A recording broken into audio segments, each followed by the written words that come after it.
부동산 재벌, 성공한 사업가, TV쇼 진행자, 그리고 미국 제45대 대통령 도널드 트럼프. 대통령 연임이 가능한 미국에서 재선 실패 대통령의 이름을 올렸던 그가 다시 화려하게 부활했습니다. 성공한 사업가로 정치 경력 하나 없던 그는 어떻게 두 번이나 대통령이 될 수 있었을까요?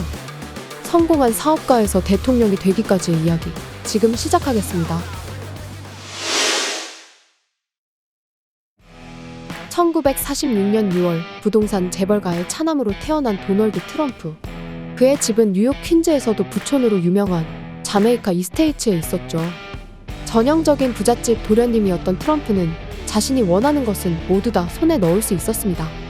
덕분에 어릴 적부터 남의 눈치를 볼 일이 없었는데요. 상대방이 원하는 걸 들어주지 않으면 망발과 함께 폭력을 행사하기도 했습니다. 자신의 선생님도 예외는 아니었죠. 하지만 자신의 행동의 반성은커녕 직선적 성격을 장점으로 여겼습니다. 그는 great라는 말을 항상 달고 살았습니다.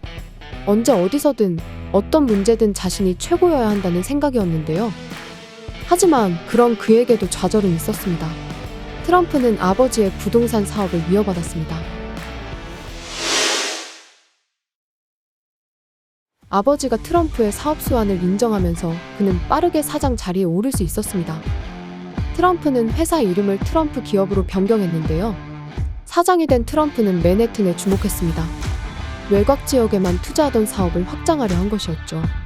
그가 가장 먼저 주목한 곳은 그랜드 센트럴역 근처의 코모도어 호텔이었습니다. 당시 철도회사인 펜센트럴이 소유하고 있던 코모도어 호텔은 펜센트럴의 파산으로 운영이 힘든 상황이었는데요. 코모도어 호텔의 폐업은 뉴욕시 재정에도 큰 영향을 미치기 때문에 쉽사리 폐업을 할 수도 없는 노릇이었습니다. 트럼프는 코모도어 호텔을 인수해 새로운 호텔을 지을 계획을 세웁니다. 아버지는 반대했지만 트럼프는 자신의 결심을 밀어붙였고 코모도어 호텔은 그랜드 하얏트로 다시 태어났습니다. 그렇게 슬럼화될 뻔했던 그랜드 센트럴역 주변은 뉴욕의 새로운 명소로 탈바꿈하였습니다. 투자의 성공을 맛본 트럼프의 욕망은 더욱 커졌습니다. 뉴욕시에 자신의 이름을 건 대형 빌딩을 지으려 한 것이었는데요.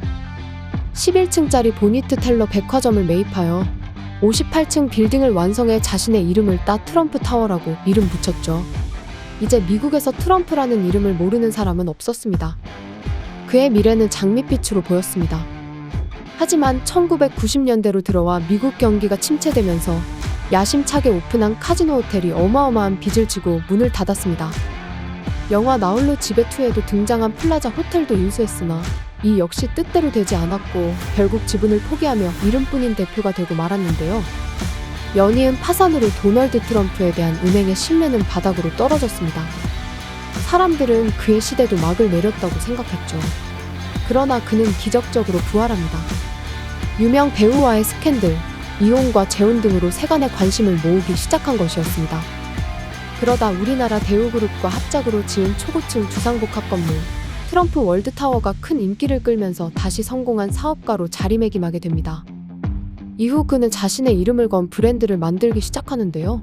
트럼프 향수, 트럼프 보드카, 트럼프 와인 등 트럼프의 이름을 붙인 다양한 상품이 쏟아지기 시작했습니다. 이후 어프렌티스라는 TV쇼에 출연해 You're fired 라는 명대사를 남겼습니다. 그렇게 성공한 사업가로 방송인으로 승승장구하던 그는 또다시 새로운 도전을 시작했습니다. 바로 정치였죠. 2000년 트럼프는 미국 개혁당 대통령 후보로 경선에 나섰습니다. 하지만 사정상 후보직을 사퇴하였고 이후 사업과 방송에 전념하는 듯하더니 2012년 다시 대통령 선거에 출마 선언을 했는데요. 당시만 해도 그의 대선 출마 선언을 진지하게 받아들이는 사람은 없었습니다. 실제로 당시 대통령이었던 오바마 대통령을 까내리며 지지율을 높이려는 전략이 실패하면서 쓰디쓴 낙선을 맛보게 되었습니다. 하지만 트럼프의 정치 열망은 사그라들지 않았습니다. 2016년 미국을 다시 위대하게라는 슬로건을 앞세워 미국 대통령 선거에 다시 출마한 것이었죠. 이 슬로건은 그가 지지했던 미국 전 대통령인 로널드 레이건의 Let's make America great again에서 Let's를 제외한 구호로 공화당 지지자들의 향수를 불러일으켰고 공화당 역사상 최대 득표를 기록하며 미국 최고령 대통령으로 당선되었습니다. 지난 10월 논란의 영화 한 편이 개봉되었습니다. 제목은 어프렌티스, 도널드 트럼프의 젊은 시절을 그린 영화인데요. 영화에서는 트럼프가 어떻게 대통령 선거에 출마하게 되었고 대선 과정에서 어떻게 대중과 소통을 했는지 자세히 그려냈습니다. 특히 비즈니스 세계에서 익힌 전략들을 정치 무대에서 어떻게 활용했는지 자세하게 보여주고 있습니다.